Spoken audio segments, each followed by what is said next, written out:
Welcome back to the shop. I'm Jason, and we're gonna be finishing up all those leaks on the transfer case and transmission. See, while I was doing the transfer case pump rub upgrade, it turns out the connector to my transmission was leaking out the back.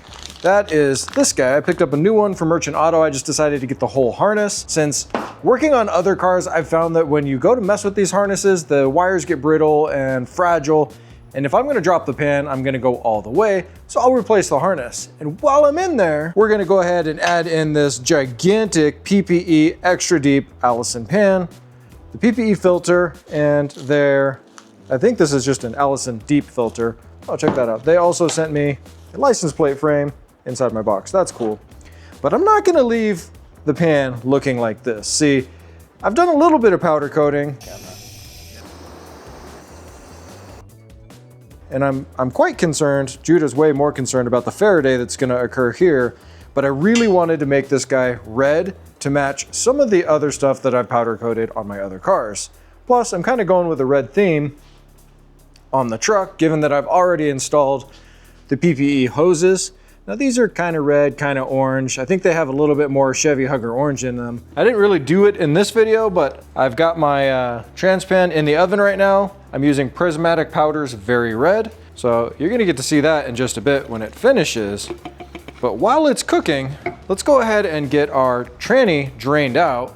Now it's been draining on the floor the past few days, because I wasn't sure if I was gonna get to this job right now. As you can see by the floor, I've got my 3 different drip pens down here because as the transmission has been sitting here without a transfer case, it's been dripping out the back, running down my cross member and out into these 3 locations. I didn't think I'd be getting to the trans pan this video, but when I found just how much my rear connector was leaking back here, you can see right now it's got a drip coming out of it. Just sitting here.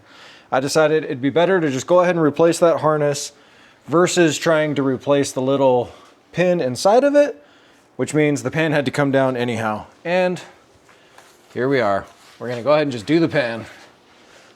While we're in there, just keeps adding up.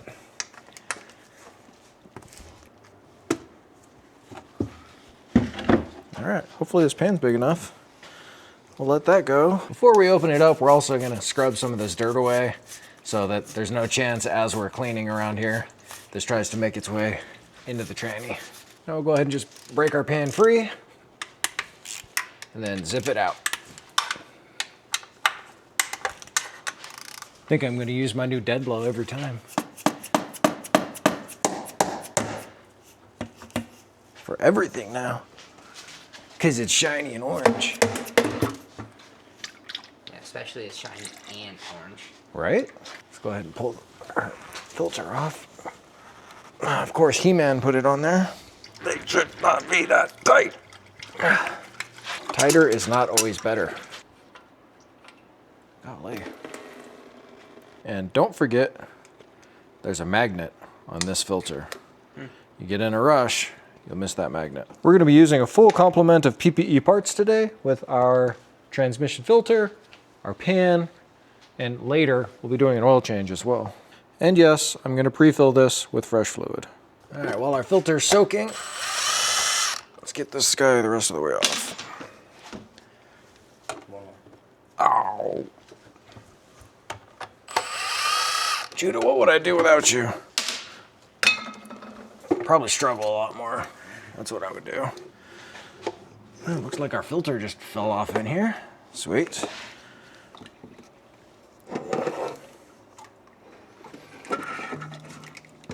That's a lot of fluid. Yeah.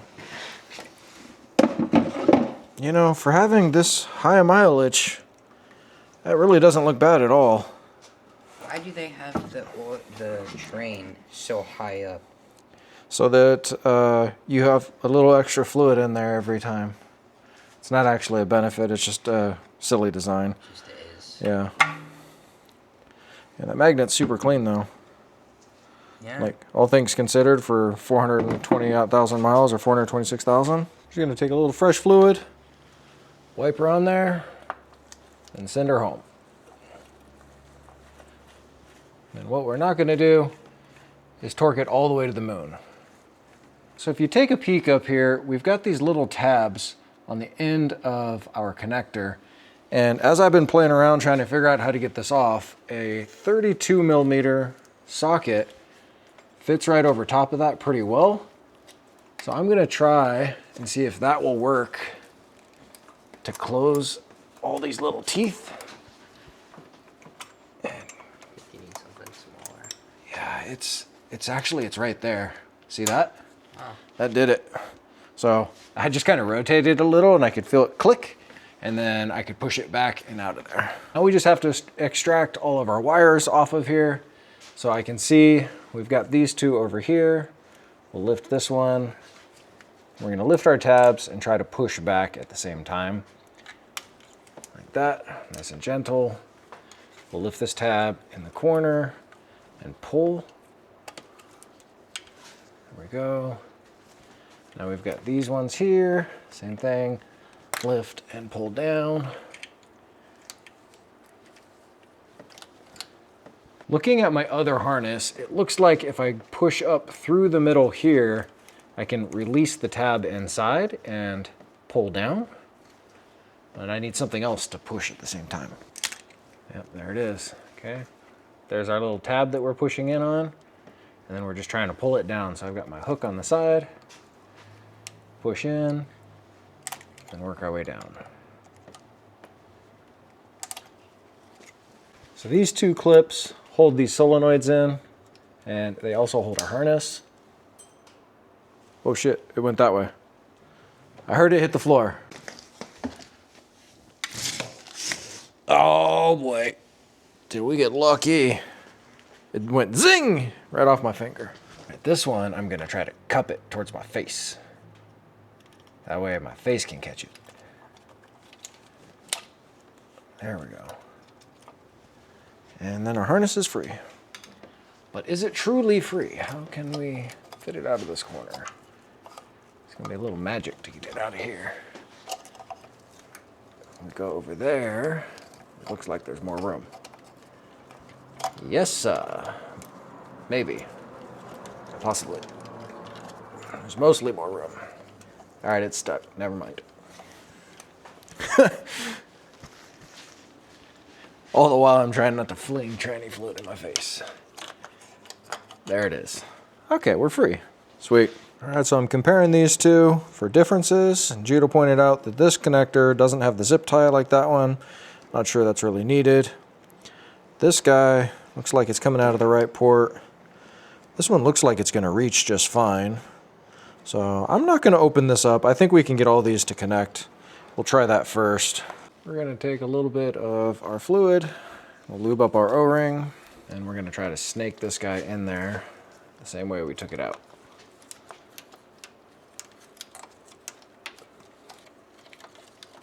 And do a full 360 the other way. Yep. Now twist her around that way. Okay, and on this back side, look up through here on this bottom corner. There's a ledge on our harness adapter that needs to sit in that ledge there as we're passing it through. Wanted something blunt to push on this with. That way I'm not gonna hit the wires. Just push against the valve body.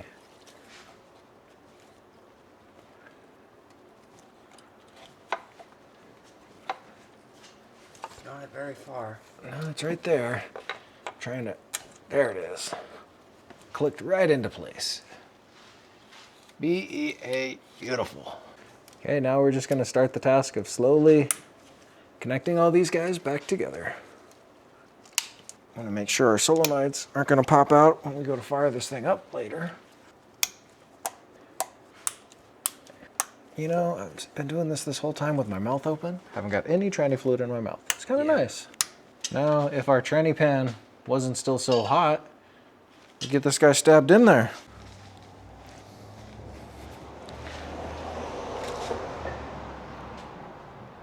Something you may not know about me is that years ago, I was diagnosed with While-You're-In-There-Itis. And the doctor was pretty clear that while I'm in there, I need to do more than I probably should. So while I'm in here, I'm also gonna disconnect the cooler lines, hook a hose up to them, and try to flush some fluid through them to see if we can get clean fluid out of both sides. So for those of you at the back of the classroom that haven't guessed what I'm doing here, I'm using a pressurized vessel to push fluid through the cooler to flush the lines out the other side. This is my transmission filler that I use whenever I'm doing tranny services on all modern transmissions that don't have a dipstick that you can fill from. So I've just adapted it with some PCV line here, or heater hose, or whatever you have available. And we're gonna see if we can't squirt this right in our face. I don't know if it's gonna have enough flow. It's got 15 PSI on it right now, so it will start pushing through. The question is, well, answers that question. I don't think there's a thermostat on this side of the equation.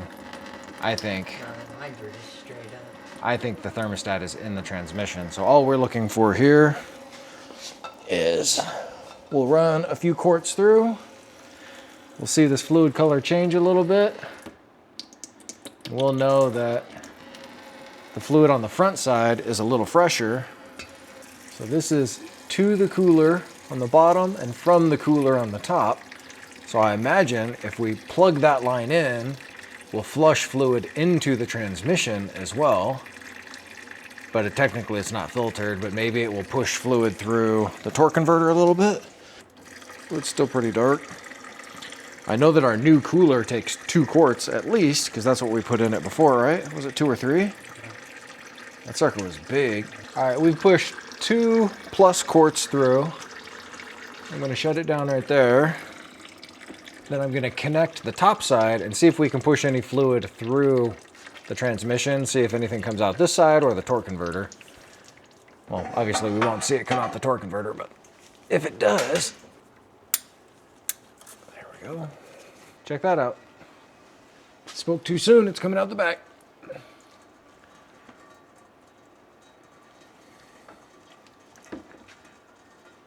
There must be a solenoid, or that's the return right there maybe? All right, so we pushed so much fluid through that the fluid coming out of the back of the tranny started to look pretty darn good.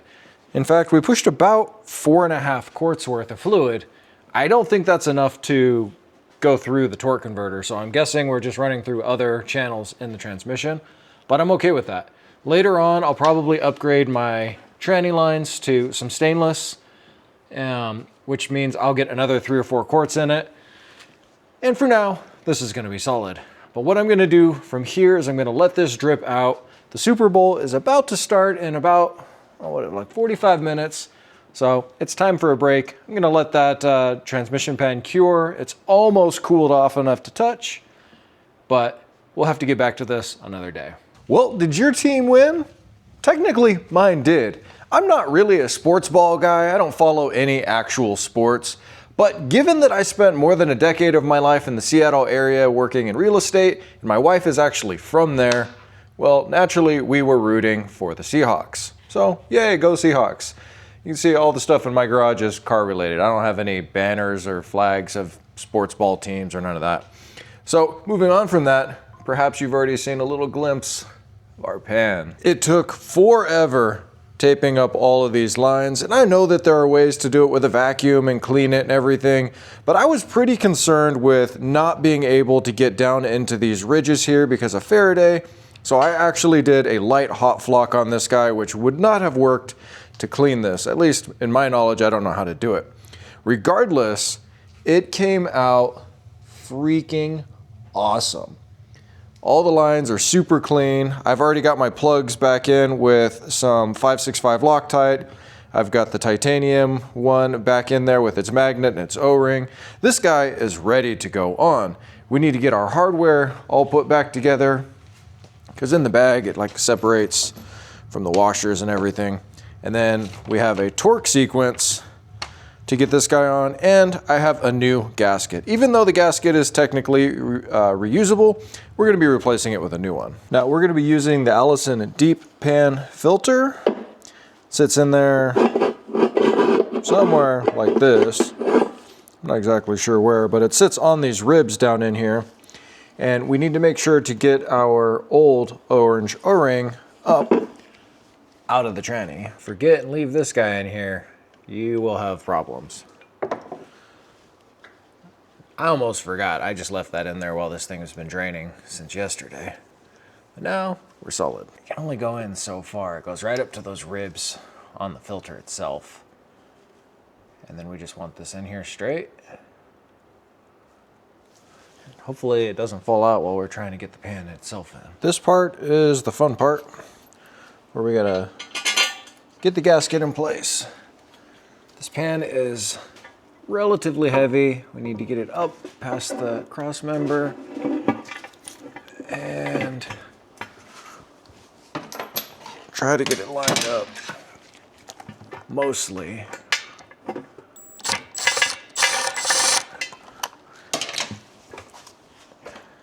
And get a couple of these guys in here. I went ahead and I wrote down my torque sequence on the pan so that when I look at my sheet, I have something to confirm it with up above my head too. Then, because I used Sharpie, I'll just wipe it off the powder coat, no problem.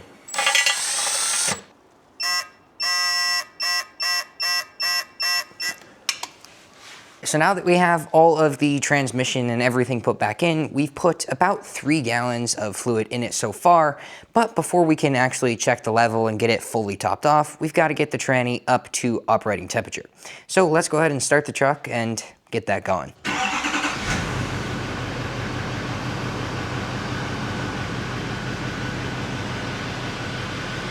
73. All right, go ahead and throw your foot on the brake. Put her in reverse. Yeah, that's good. Yeah, that's off. And let's look to see if we get any tire movement. Good? Yep. Well, it's going backwards. That's a positive thing. Okay, let's put her in drive. Same thing. Making funny noises, but she's going forward. All right, back to neutral. And then back to park. Now we wait.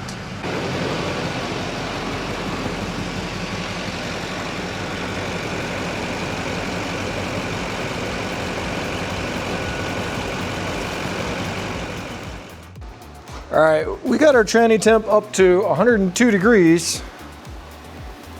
And I've put all of the fluid in it so far that I have, and we're just barely touching the dipstick. I had, what did I have? I had 4 gallons, and I know I used about 3 quarts of it previously when I did the new cooler up front. That means I needed to order another gallon. So I've got a gallon coming tomorrow. Yay for Amazon. And we'll get back on this and see if we can get this thing topped off properly. We're on to our 5th gallon of transmission fluid. Now, I don't think that's just because of the pan and everything that we were doing. I think partially is one of the gallons I used when I was doing the new transcooler up front. Then I used more of that gallon to do a flush through the transcooler, and then again flushing through the transmission as we were pumping through. So I don't know that 5 is exactly correct here. Probably around 4. It's probably closer to 4, yeah, because I've got a little bit less than half a quart. We just got up to the hotline and the transmission is at 120 degrees. To really get the transmission up to operating temp, we're gonna have to go drive it. So we're gonna go ahead and close it out here, and then we're gonna test it in a couple of weeks at the next race event to see, does the transmission get warmer than it did at the last event? And we'll have incremental changes from our transmission cooler to our tranny pan to all of our extra fluid flow, and see what that looks like. Like, subscribe, comment. Thanks so much for watching. Support all the people that support this channel, like PPE, and take a look at the links down below. Join the channel, become part of the Garage Crew, and I'll see you guys in the next one.